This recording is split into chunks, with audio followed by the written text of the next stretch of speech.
this, and a lot of it will apply to all manner of jobs, not just trucking jobs. But I see a lot of drivers are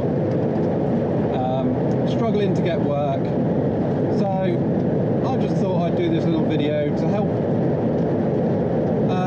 the new drivers out with trying to get your first job. So I would say the first thing that you want to do is go on the internet and find out all the logistic companies that you want to work for. Find their email address, find their business address, find their phone numbers. And what you need to do is do yourself a nice presentable CV and a nice covering letter that outlines all your positive points. And if you're not sure how to do this, just Google it online, because there is loads and loads of resources that will help you out. So get yourself a nice CV and a covering letter and post these off to all the companies that you found that you would like to work for. And the reason for this is because companies really like people that are proactive and that go out there seeking these jobs without looking at adverts. If you're going to sit there and look at the Indeed website every single day, you got to realise that you're not the only one doing it. So you could be increasing your competition by doing that. Whereas if you're applying to companies that aren't advertising, then your odds are a lot better. And on top of that, it's usually the best companies that don't advertise. So that's another plus point to doing it this way. And then once you've sent that out, also follow up with an email with your covering letter typed out and the CV attached. And they can't miss it then. But send the email at the same time that you post them off. And then probably give it about 10 days. If you haven't heard anything within 10 days, give them a call.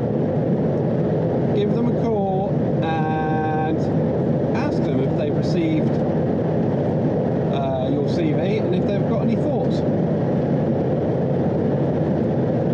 So that is your first port of call. After that, say the company's contacted you and they want to give you an interview. First thing that you should do is go and scope the place out. Go and find out where it is, just to make sure that you're not going to bump into anything that you don't know about when you turn up 10 minutes before your interview. So yeah, just go and have a drive around a few days before your interview and just make sure you know where you're going. And then what you want to do is do some homework. Do some homework on the company. Find out the history of the company. Find out what the company do. Find out how many trucks they've got. Find out how many directors they've got. Find out as much detail as you can and try and memorise as much of it as you can. Because most of the time they'll ask if you know anything about the company, and if you've got a lot of details, it's really good. 1.5 miles, take exit 30.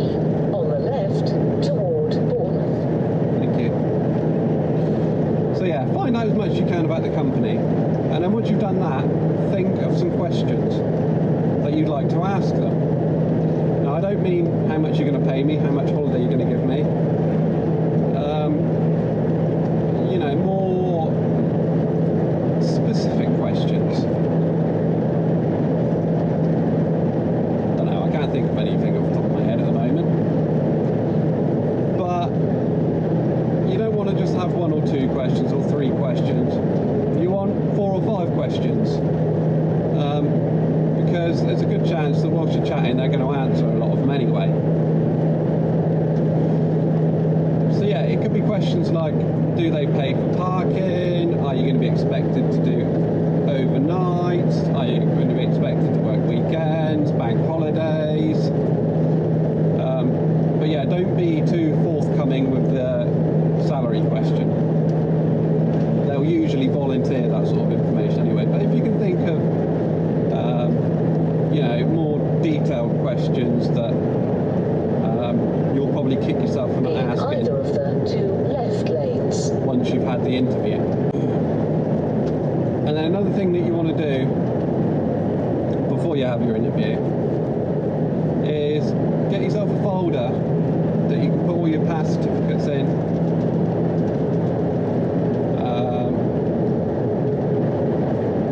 Any other relevant information, and don't forget to put 5 miles, keep right to N27. Don't forget to put a copy of your CV and your covering letter in there, because quite often you'll get to the interview and they'll say, oh, have you got a copy of your CV, because I haven't got it on me.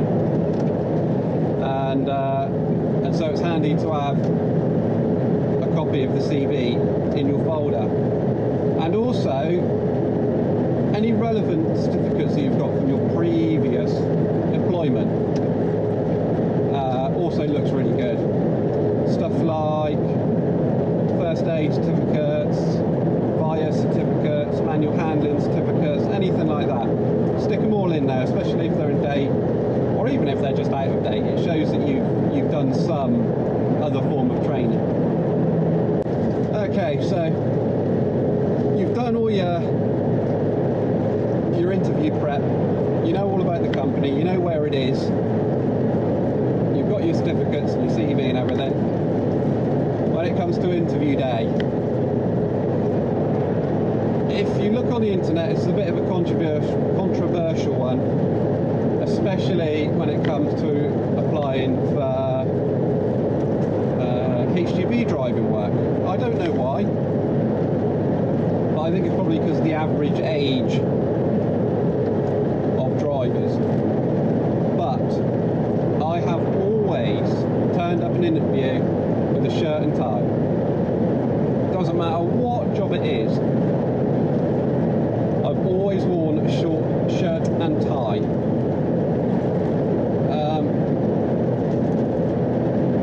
You got to remember that you're in the 21st century now, and employers are going to want to see someone who's smart and professional, regardless of what job you're applying for. You could be applying for a cleaning job where you're going to be pushing a mop around all day. That employer will still expect you to turn up in a shirt and tie. So I don't know why a lot of advice from experienced drivers, maybe they haven't been for an interview and they've been doing their job for 10, 15 years, whatever. But they give a lot of advice that I've been driving for 20 years and I've never gone to an interview in a shirt and tie. Well, I'm sorry, but that's what employers expect nowadays, especially bigger companies. If you got no experience and you turn up with a shirt and tie on, polished shoes, you've had a shave, you've groomed yourself, employers usually make a decision within 60 seconds of the interview of whether or not they're going to employ you. So first impressions are really important. I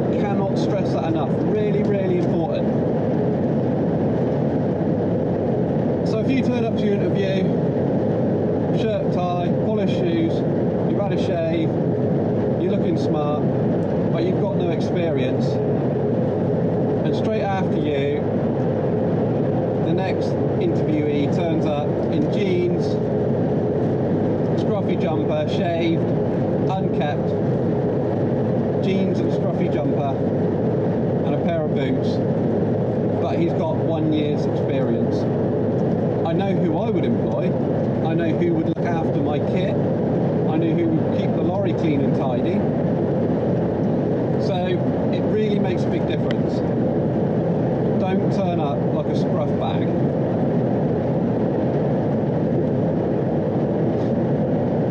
When you turn up for the interview,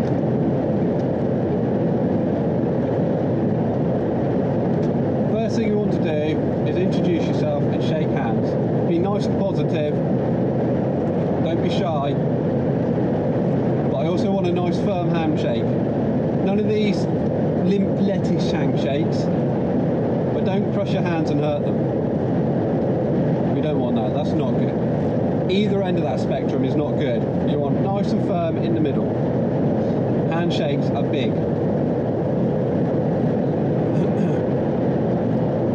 And the other thing you want to do is when they're asking you questions that you're not sure of, or you don't know, or they're asking you for qualifications you don't have, always give a positive answer. Don't say, oh, I don't know that, or no, I've not got that.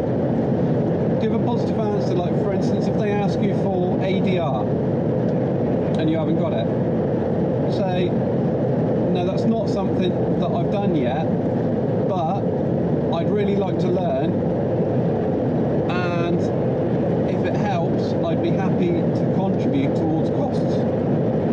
You know, obviously only say that if you're willing to do that, but if that's what you're willing to do to get the job, then say that. Say something positive. If they ask you a question that you're not sure of, say, well, I'm not sure of that, but I'm willing to learn. Or I've not done that, but I'm really willing to learn. And you need to be positive. Give positive answers to everything. Try not to be negative.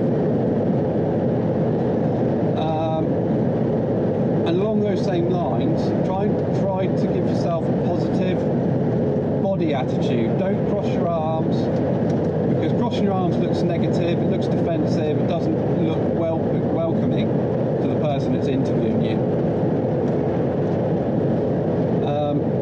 And also, when you attend the interview, make sure that you've got all your driving cards. Make sure you've got your driving license, make sure you've got your CPC card, make sure that you've got your driving digicard.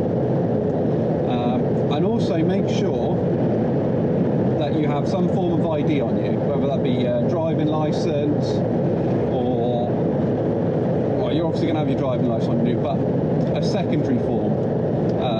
A lot of people, to make sure that you need or you're able to work in the UK, require a secondary form of ID.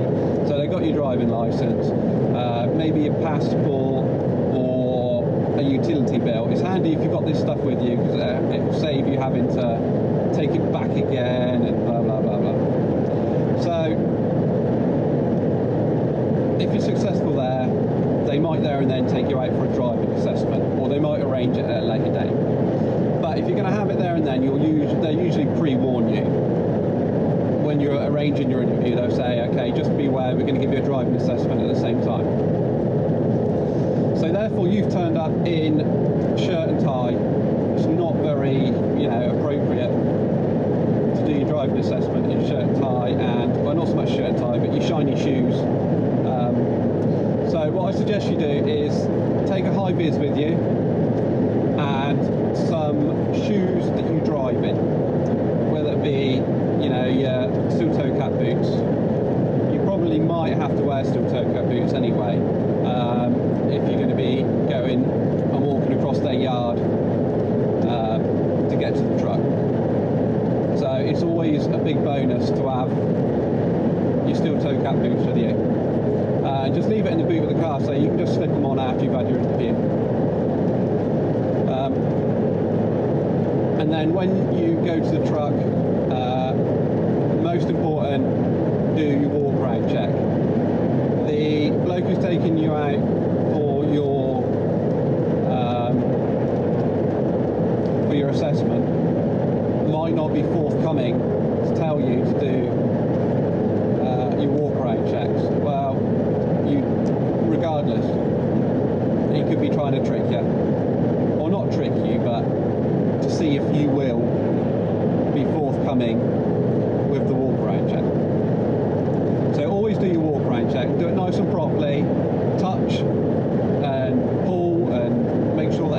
it needs to be. Make sure your number plate's on the back of the class one. Make sure you check the wipers and all the obvious stuff. Excuse me. And then when you go to do your assessment, don't forget your driver's card, your digicard. Some companies don't mind you not using it, especially if you're already working for another company. They might say, do you want to use it, because there's ways round of not using it, because it's not being used on company business, blah blah blah. Some occasions you don't have to use it, but a lot of companies will insist you use it, so just make sure you pose that question.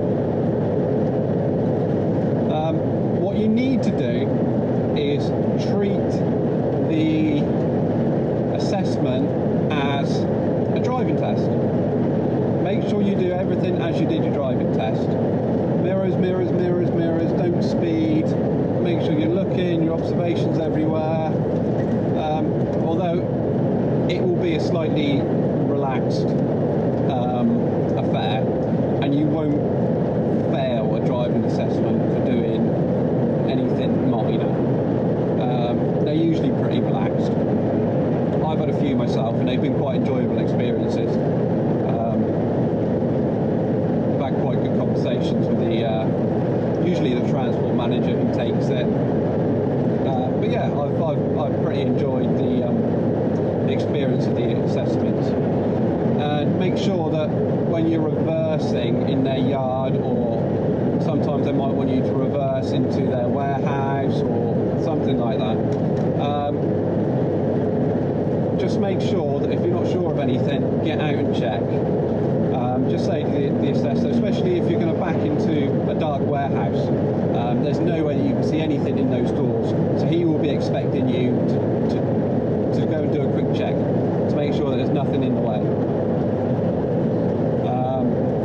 So yeah, if you're not sure of anything, make sure that you ask. They'd rather you ask than get something wrong. If you're asking, always looks much better than doing something wrong. And then finally, your interview's gone well, your assessment's gone well. Now's the time that you need to ask them any of your questions that you're not sure of. The questions that you thought of when you're doing your homework, you can ask them if there's any left that they haven't already answered. So yeah,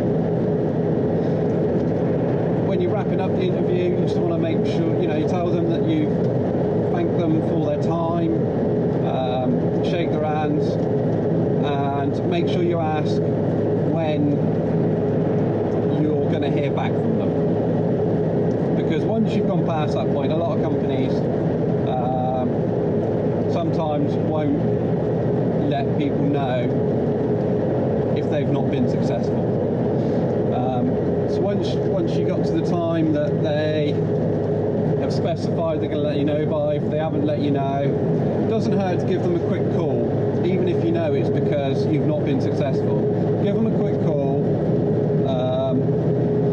What you can do is ask for feedback and say, okay, I realise I wasn't successful, it's not a problem, but could you give me some feedback, just to let me know why I wasn't successful. It might not have been because of you, it might have been because someone else was more appropriate for the job. So you can ask that question. And also what you want to do is ask them if they can keep your details on record. So if anything else comes up, they've already got your details, you've already interviewed, they know that you can drive. So yeah, it's just really helpful to give them a follow-up call, even if you know you haven't been successful. And they might even turn around and say, oh yeah, we were going to phone you tomorrow, you've been successful, blah blah blah blah. Or the bloke that they give the job to hasn't no longer was interested in the job, and they've not got round to phoning you, or they've not got round to phoning up all the rest of the interviewees, and because you phoned up, do you want the job? Simple as that. So yeah, this is what I done when I passed my test, and I found it really successful. I wrote off to 20 companies. I had about 5 or 6 interviews, and I think I was offered 4 jobs, something like that. I think I've explained this in one of my other videos, but that's what I did. So I found it really worked.